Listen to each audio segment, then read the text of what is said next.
This last part is written all in italics.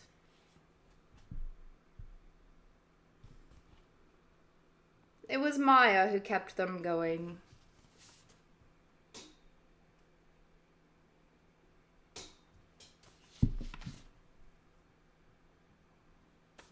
Thank you, the Marked. What a wonderful thing.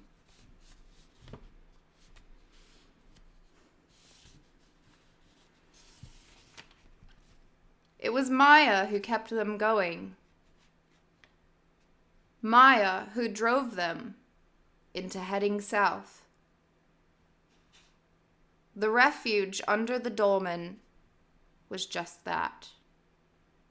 A sequence of small caves in the ridge, stocked with emergency rations and gas supplies, but otherwise empty.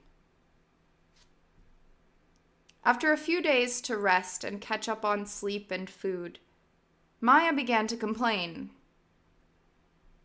It was no way to live, she said. It was no more than a kind of death in life. Where were all the others? Where was Hiroko?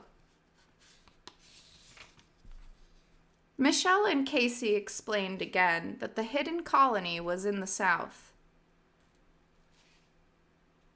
and that they had moved there a long time ago. That they had moved down there long ago. All right, Maya said. Then we will go south too. There were other Boulder cars in the refuge's garage. They could caravan down by night, she said. And out of the canyons they would be safe. The refuge was no longer self-sustaining in any case. Its supplies were large, but limited. So they would have to go sooner than later. So they would have to go sooner or later. Best to go while the dust storm would still provide some cover for the trip. Best to go. So she drove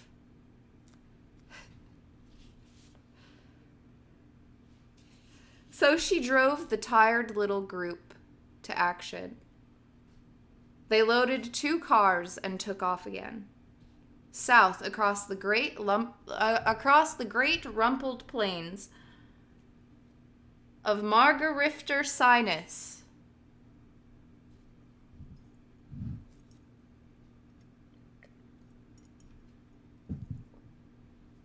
Free from the restrictions of Marineris, they made hundreds of kilometers per night and slept through the days. And in a nearly speechless journey of several days, they passed between Argier and Hellas, through the endless craterland of the southern highlands. It began to seem that they had never done anything but drive onward in their little cars. The journey that would last forever.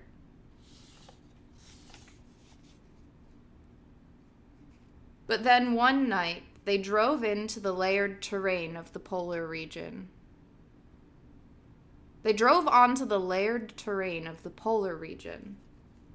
And near dawn, the horizon ahead gleamed, and then became a dim white bar, which thickened and thickened as they proceeded, until it was a white cliff standing before them. The southern polar cap, evidently.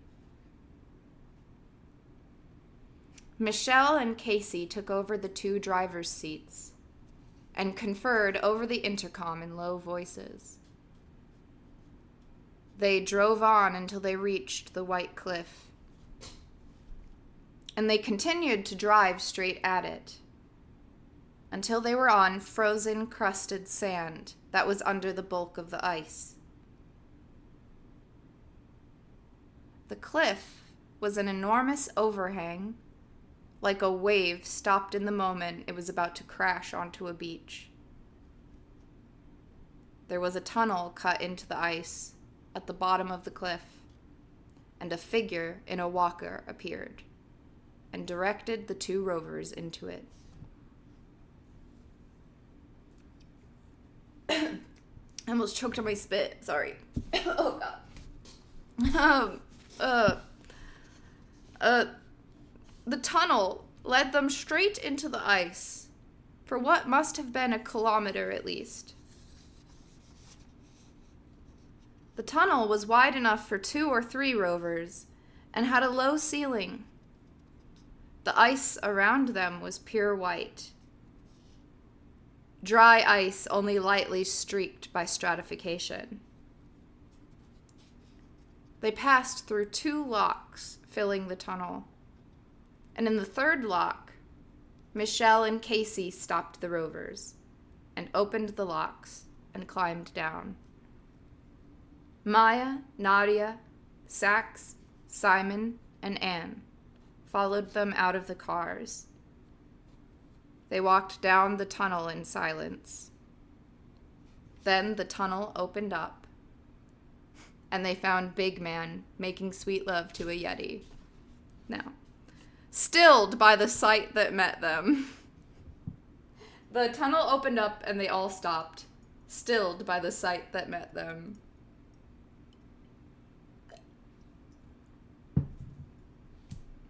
Overhead was an enormous dome of gleaming white ice.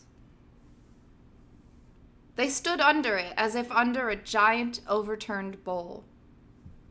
The dome was several kilometers in diameter, and at least a kilometer high, maybe more. It rose swiftly from the perimeter. It rose swiftly from the perimeters and then bowled gently across the center. The light was diffuse but fairly strong, as if on a cloudy day, and it seemed to come from the white dome itself, which gleamed. The ground under the dome was gently rolling reddish sand, grassy in the hollows, where frequent stands of tall bamboo, with. The ground under the dome was gently rolling reddish sand, grassy in the hollows, with frequent stands of tall bamboo and gnarled pine.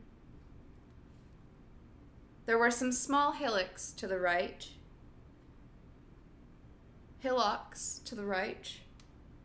and clustered in these hills was a little village.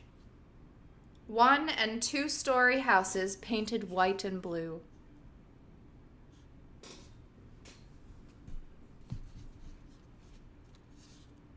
Interspersed with large trees, which had bamboo rooms and staircases set into their thick branches. There were some small hillocks to the right, and clustered in these hills was a little village, 1- and 2-story houses painted white and blue, interspersed with large trees, which had bamboo rooms and staircases set into their thick branches. Why not? Michelle and Casey were walking toward this village, and the woman who had guided their cars into the tunnel lock was running ahead, shouting, "They're here! They're here!" Under the other side of the dome, there was a lake of faintly steaming open water. Its surface a white sheen, lined by waves that broke on the near shore. On the far shore stood the blue bulk of a rickover, its reflection a smear of blue across the white water. Gusts of cold, damp wind nipped at their ears. Michelle came back and retrieved his old friends, who were standing like statues. "Come on, it's cold out," he said with a smile. There's a water ice layer stuck to the dome, so we do have to keep the air below freezing at all times. People were spilling out of the village, calling out. Down by the little lake, a young man appeared, sprinting toward them, gazelling over the dunes in great leaps, because of the lower gravity, especially.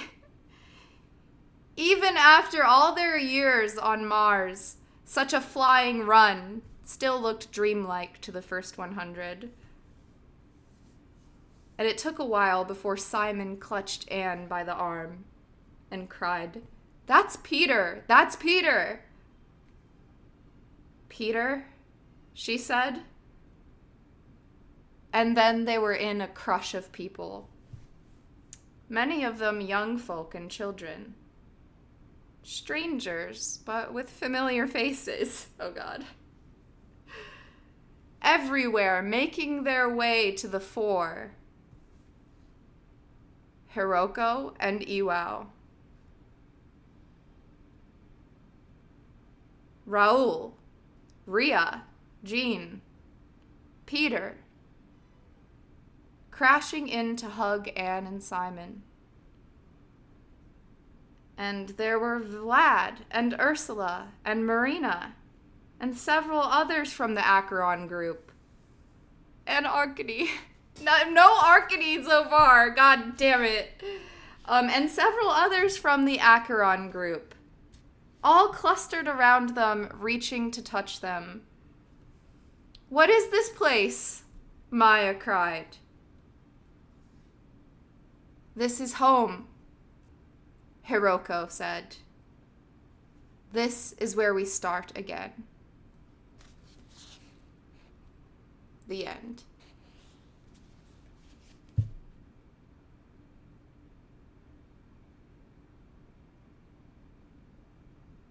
Well, I'm changed. Thank you.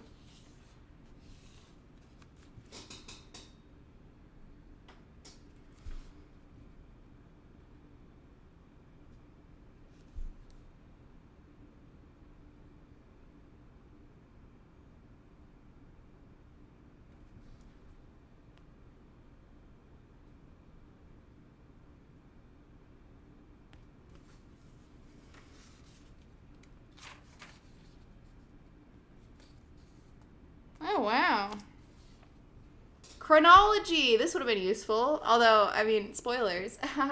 2010, John Boone and Frank Chalmers spend 6 weeks together on a U.S. space station. Wow.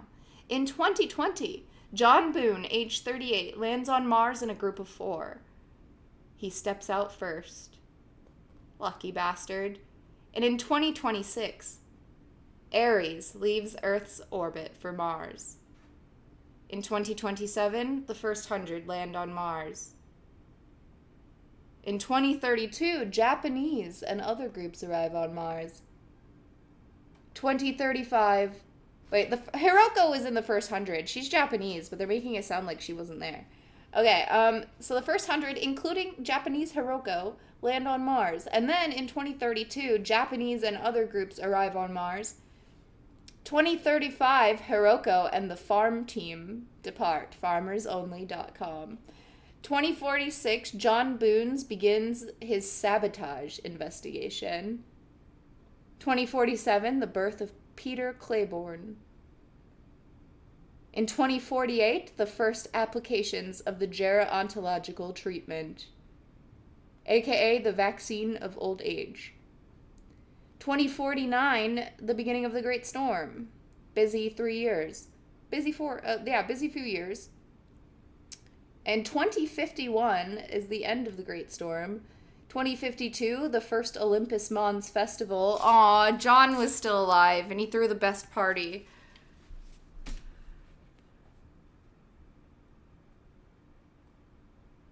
End of the Great Storm, the first Olympus Mons Festival, and then 25th, he died a year later. Death of John Boone. In 2057, revision and re-signing of the Mars Treaty. 2062, Revolution. Reads like Elon's script. No, it fucking doesn't. Elon, if he was any character in these books, which honestly all of them are too good for him, but if he was any character in this book, he would be Phyllis. Boom. Drops mic. Fuck you. He would be fucking Phyllis. And god damn it, if Phyllis didn't survive from the fucking space elevator crash. They tried. They tried their best to kill her, but I think she survived. She's literally the only analog that Elon has in this book is Phyllis. Motherfucking Phyllis. And if you don't know who Phyllis is, I think you can tell by my tone. She's literally what her name sounds like. She's Phyllis the Karen. And she does a lot of ketamine.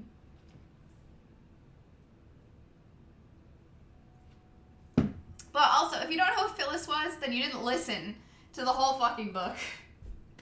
And I'm sorry that you missed every single book club for the past year and a half. But I can't explain it all to you. But just know, if you read the book, you'll know I'm right.